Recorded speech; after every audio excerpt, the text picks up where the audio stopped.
I understand that there are many concerns regarding the transition in Venezuela and compared to previous events in all parts of the world. And I always insist in the difference between what is today compared to Middle East countries that went through change in governments or regimes.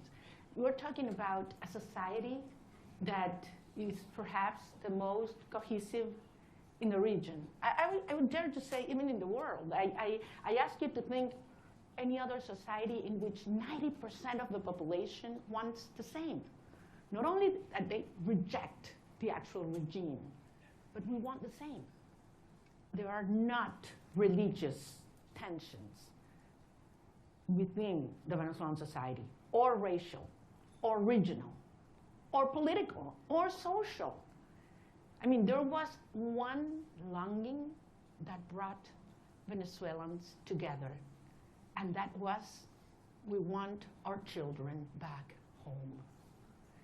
And it was that demand that I heard all around Venezuela in 2023, when we were moving forward to the primary process, that made me realize how powerful it was to unite a country, to tear down the barriers that the regime had built to divide us, you know, between rich and poor, black and white, left and right, military and civilians. And we brought a country back together.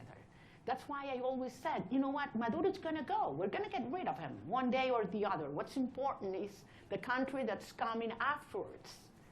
And it's a country based on shared values. We want to live with dignity. We want to live with the result of our work, our effort, a society based in merit, and not if you know the Chavista who is in certain place at certain time. Women do not want handouts. They don't want to live in give their children a box of food that has a high cost, because then you have to lower your head and repeat what the regime wants you to say, or dress as they expect you to dress. They want to live with their job well done. That's dignity. And that's what Venezuela deserves and wants today. And that's what we represent. So, of course, the result of this hard process will be a society based on these values. A society that is profoundly pro-America. And I want to insist on this. Delcy Rodriguez, yes, she's a communist. She is the main ally and representation of the Russian regime, the Chinese and the Iranians. But that's not the Venezuelan people, and that's not the armed forces as well.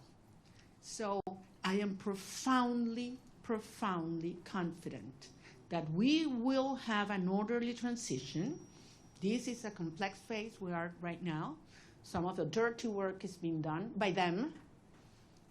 But then the result of a stable transition will be a proud Venezuela who is going to be the best ally the United States has ever had in the Americas. Wait just a second. We have one more thing to share. We want to say a heartfelt thank you for watching and supporting PBS News. Without you, we simply wouldn't be able to provide the news and the information that you trust. So thank you from everybody here at PBS News. Support journalism you trust. Support PBS News. Donate now, or even better, start a monthly contribution today.